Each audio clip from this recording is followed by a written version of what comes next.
Hey, what's up, everybody? Welcome back to the channel. It's Wes here, aka Seahawks Prime, and this is the Seahawks Times, your go-to NFL channel on YouTube. We're going to do something different today. We're going to go over who I think, and that's just me, are the top 10 wide receivers in the entire National Football League for the year 2022 and 2023. That's all teams, not just Seahawks. This is going to be controversial because there's so many opinions on who the top 10 wideouts are and in what order, and I love that there is controversy there. Feel free to comment, subscribe, figure out who you think is the best with me, and maybe just straight up tell me who you think is the top 10. It's going to be awesome. You're going to love this video, and I'm going to start right from the top. Number 10, Michael Evans. Yes, Mike Evans has been so consistent since he got into the league. He's had all the physical gifts, from the get-go. Huge guy, leaping ability, long speed, great hands. He's played with some bad quarterbacks. He's played with the GOAT. He's been all over with who he's played with and the teams he's played with in terms of like his talent around him. But Mike Evans this whole time has been consistent. Consistency is just always there with Mike Evans, and he's ready, and you can tell that in his game. When the ball comes to him, he's ready. He doesn't need like insane amounts of separation ability in short space because he's such a good guy. But basketball style background will box you out. But he's underrated in his route running. So Mike Evans, for me, I know a lot of people, especially Bucs fans, will have him above here, and so be it. But Mike Evans is definitely on the list at number 10. Number 9. Now this will be very controversial as well, but to me, number 9 is DeAndre Hopkins. Yes, he's getting a little bit older, coming up on 30, coming off of a suspension for PED, but DeAndre Hopkins is like an alien, you know what I mean? Like, he is not normal in terms of how he can use his body.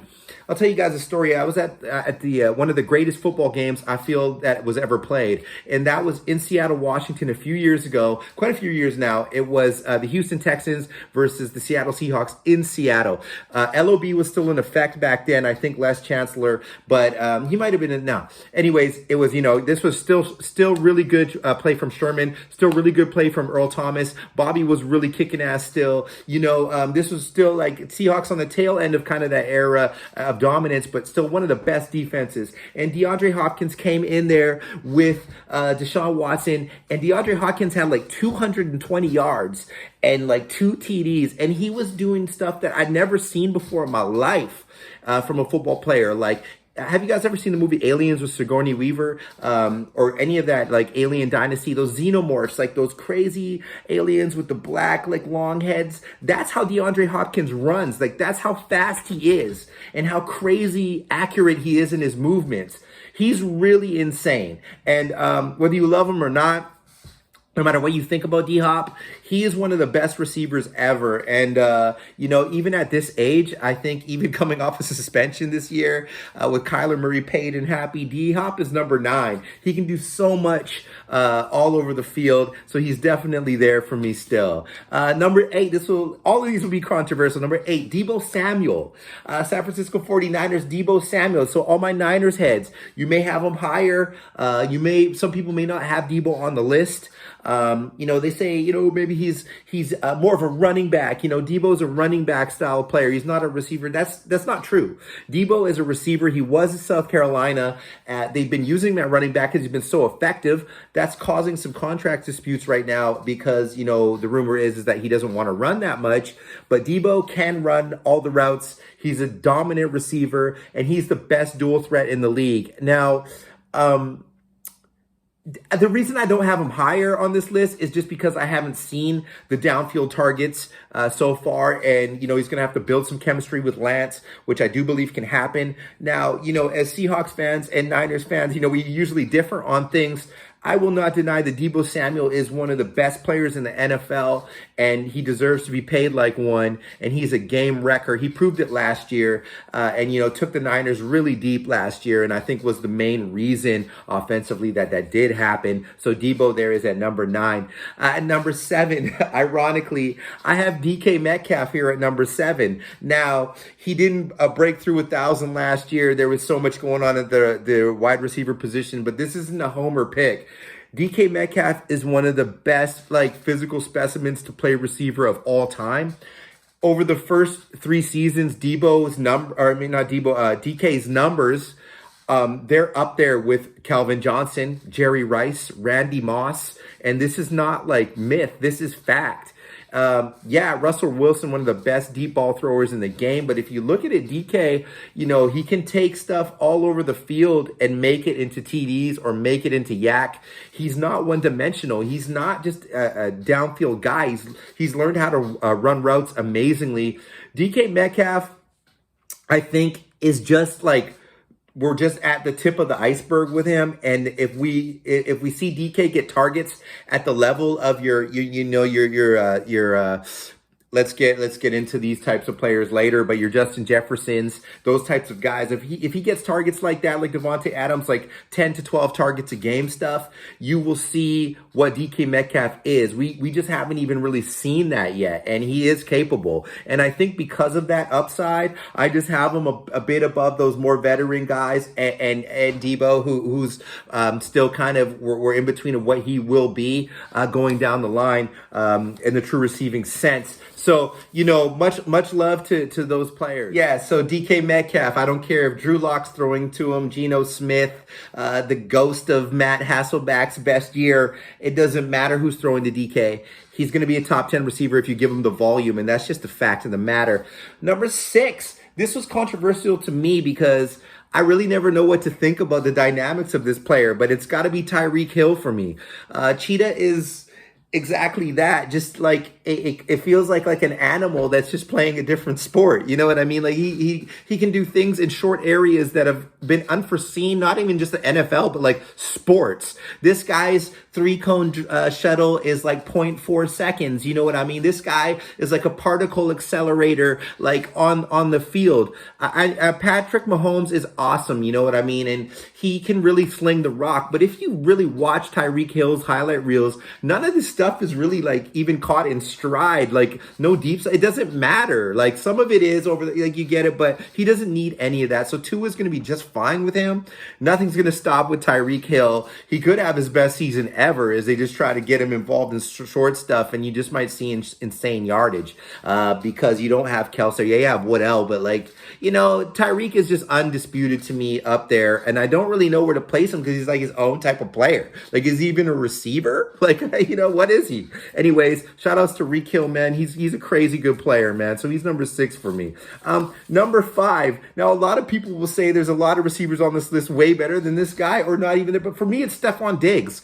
Stephon Diggs, to me, like, as someone who is really a fan of football, is just so special in how accurate he is. He is like, it's poetry watching this guy play. Like, I've watched all 22 footage of Stephon Diggs, and where he's been so open and hasn't been seen for whatever reason, but it's like art, like how he does his direction, change of direction, his route running, how he sets up defenses is insane. So I encourage you to watch as more of Stephon Diggs. He's a player that transcends statistics to me, just his impact on the games. He doesn't need to have gaudy games. Like, he'll have like a game where he's like 3 for 53 and a TD, and it would be one of the sickest games I've seen a receiver play in my life. You know what I mean? So, like, Stephon Diggs, man, so much props to him for how he does his thing, carries his business. He's number 5 to me, and I think this year you'll see him do something really crazy because I don't think he was really healthy last year.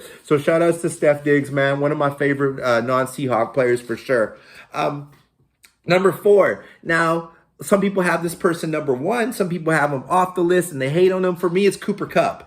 As a Northwest guy, I've seen Cooper Kupp at Eastern Washington. He's always been this amazing in terms of his discipline and route running. He's an underrated athlete. He's not going to be that type of athlete that's going to do, what these previous guys do spark wise. Just a small town Washington type dude. But man, Cooper Kupp, I don't care if it was Goff or Stafford or he's been on an offense like the Rams, and of course that helps him and stuff. This guy is truly just dedicated to the sport of football in like a biblical way, and he's so good at getting into space and knowing what to do with each movement he makes on the field that he deserves everything he gets. Triple Crown winner, undisputed. I don't care if he didn't have these types of statistics that he did last year, the previous years. Cooper Kupp is elevating, and his style of game, I've seen this before historically with Steve Largent and other types of players like this. He'll be able to do this for a long time. So Kupp is up there for me at number 4. Some people might have him higher, but shout outs to you. Whatever you believe in that's up to you. Number 3. It's Justin Jefferson for me, man. Mr. Gritty. I've watched so much of this guy's games, and he's so tough to defend because you don't really know like what he's gonna do necessarily long wise. If he catches the ball and you're just not right on him, he's got a plan to just get so many yards on you.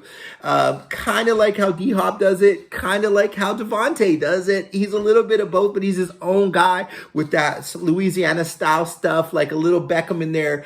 But he's his own dude and there's so much personality. But I think he's still underrated. Like, Cousins is like, he's my dude, but he's not like that guy. And that offense in the Vikings, like if he was fully featured, who really knows how crazy Justin Jefferson could be, man, but he's so dope, man. He's got to be a top 3 to me. So I have Jefferson at 3. It is what it is. Hate it or love it. I'm by no means, a Vikings fan. Skol. But shout outs to the Vikings people. Shout outs Minnesota. I got roots actually in some of my family lineage in the Lake area. So shout outs to you guys. Now, number 2, this is hugely controversial. And when I was making this list, I know I would get hate and I know I'd get love. But it is Jamar Chase. Now, I could base this maybe off of 4 plays last season, let alone how insane his statistics were. But Jamar Chase is a new type of receiver, man. Like, he really is. Like, it's not size or speed. It's just he's so different in how he gets to the ball at the last moment. Like, you guys know what I mean, ladies and gentlemen. Like, in the Super Bowl in particular, that route where he went outside and then in on our guy Jalen Ramsey, it was unbelievable, and it looked like he could have done it on 3 dudes at the same time. He was also open to win potentially the Super Bowl if there was some better blocking there for our boy Joe Cool. But like Jamar Chase, that was one of the best seasons I've seen, let alone at a rookie. And like, I don't care what you say. It's just the Bengals. You know what I mean? Like, it's not like he's playing with like, Allen and these guys. Like, I love Burrow and stuff. He's super dope and they have a great connection. But like, they knew Jamar Chase was getting the ball and he got attention and he still just did insane things. Sky's the limit for him. I had a hard time not putting Chase at 1, so you guys are all football heads, so you know what it is. Jamar Chase, number 2 for me. Number 1, it's got to be Devontae Adams. And as somebody who's really not a Packers fan, you know what I mean? Like, Seahawks and Packers have had so many games where there's been so much tension. And, I've had to deal with the pain of playing against this guy. I couldn't imagine being in that division with Rodgers and him. But Devontae Adams does things that have kind of like revolutionized the game in terms of release and what it is to run routes with precision in the modern NFL. So much of his stuff is caught short, and so much of that turns into momentum shifting first downs and just old school stuff, but in a new school way. He just kind of doesn't really care about, what's gaudy on the field. He just takes what's given to him and he studies the weakness of his defender and just attacks that relentlessly. And Aaron Rodgers is undisputably one of the best QBs, but Derek Carr and this, I'm so excited to see this especially for Raiders fans. They played together in school at Fresno and they did amazing things. And him and Carr could do something so special this season. And even as a Seahawks fan, we used to be in a different division and be rivals of the Raiders. I have to have so much love for Raiders fans because they've suffered so much with poor decisions. And it was so good to see him go to the Bay and go to Cali, not to the Bay. Well, that's a Bay team. I don't care if they're in Vegas now, but go to, a team of his lineage. You know what I mean? And shout outs Tate Adams. Shout outs Raiders Nation. Hey, check it out. That's my list, man. So let's run it back again. We got at number 10, We're going to Mike Evans, number 9, DeAndre Hopkins, number 8, Deebo Samuel, number 7, DK Metcalf, number 6, Reek Hill, number 5, Steph Diggs, number 4, Cooper Kupp, number 3, Justin Jefferson, number 2, Jamar Chase, and the number 1 spot went to Tay Adams. Hate it or love it, let me know in the comments. Let's have a discussion, and let me know if you guys want to start doing some live streams. We could get it in and just talk about football there. Hey, I love you so much. I know it was long, but I got to break it down how I do. Shout out to you guys. Subscribe.